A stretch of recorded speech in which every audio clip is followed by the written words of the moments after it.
बहुत समय पहले की बात है। एक घने जंगल में एक तोता अपने दो बच्चों के साथ रहता है। उसका जीवन खुशी खुशी बीत रहा था। एक दिन जंगल से गुजरते एक शिकारी की दृष्टि तोते के बच्चों की खूबसूरत जोड़ी पर पड़ी। उसने सोचा कि राजा को देने के लिए ये तोते बहुत सुंदर उपहार हैं। वह उन तोतों को पकड़कर राजा के पास ले गया। जब उसने वे तोते राजा को उपहार स्वरूप दिए तो राजा बहुत खुश हुआ और शिकारी को उसने 100 सोने के सिक्के इनाम में दिए। राजमहल में लाई जाने के बाद तोते सबसे आकर्षण का केंद्र बन गए। उन्हें सोने के पिंजरे में रखवाया गया। हर समय सेवक उनके आगे पीछे दौड़ते रहते। नाना प्रकार के ताजे फल उन्हें खिलाए जाते। राजा उनसे बहुत प्रेम करता था। राजकुमार भी सुबह शाम उनके पास आकर खेला करता था। ऐसा जीवन पाकर दोनों तोते बहुत खुश थे। एक दिन छोटा तोता बड़े तोते से बोला, भाई, हम कितने खुश नसीब हैं जो इस राजमहल में लाए गए और ऐसा आरामदायक जीवन पा सके। यहाँ हर कोई हमसे कितना प्यार करता है, हमारा कितना ख्याल रखता है। हाँ भाई, यहाँ हमारी ज़रूरत की हर चीज़ बिना मेहनत के हमें मिल जाती है। हमारा जीवन पहले से अधिक आरामदायक हो गया है। सबसे अच्छी बात यह है कि यहाँ हमें हर किसी से प्रेम मिलता है। तोते को राजमहल का आनंदपूर्ण जीवन बहुत रास आ रहा था। लेकिन एक दिन सब बदल गया। वह शिकारी जिसने राजा को उपहार में तोते दिए थे, राज दरबार में फिर से आया। एक बार उसने एक काला बंदर राजा को उपहार में दिया। अब काला बंदर राजमहल में सबके आकर्षण का केंद्र था।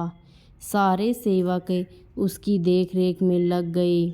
उसके खाने पीने का विशेष ख्याल रखा जाने लगा। तोतों के प्रति सबने ध्यान देना बंद कर दिया। यहाँ तक कि राजकुमार भी अब तोतों के स्थान पर बंदर के साथ खेलने लगा। यह देखकर छोटा तोता बहुत दुखी था। वह बड़े तोते से बोला, भाई, इस काले बंदर ने हमारी सारी खुशियाँ छीन ली हैं। इसके कारण अब हमारी ओर कोई ध्यान ही नहीं देता। बड़ा तोता बोला, कुछ भी स्थायी नहीं रहता मेरे भाई। वक्त बदलते देर नहीं लगती। कुछ दिन बीते। बंदर था तो शरारती। एक दिन उसने महल में बहुत उत्पात मचाया। सेवकों को बहुत तंग किया। राजकुमार भी उसकी हरकत से डर गया।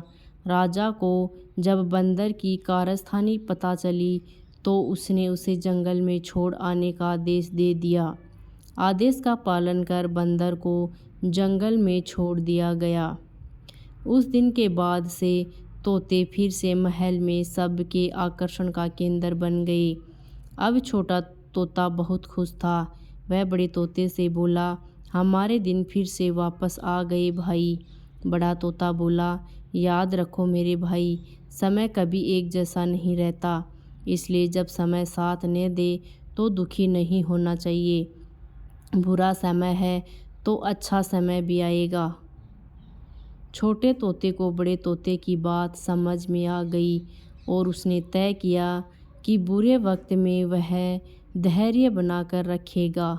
सीख, कोई भी चीज़ स्थायी नहीं रहती। समय के साथ हर चीज़ बदलती है। इसलिए मुश्किल समय में धैर्य बनाकर रखें। तो दोस्तों, आपको हमारी ये कहानी कैसी लगी? अगर कहानी अच्छी लगी तो वीडियो को लाइक शेयर करें तथा हमारे चैनल को सब्सक्राइब करें। धन्यवाद।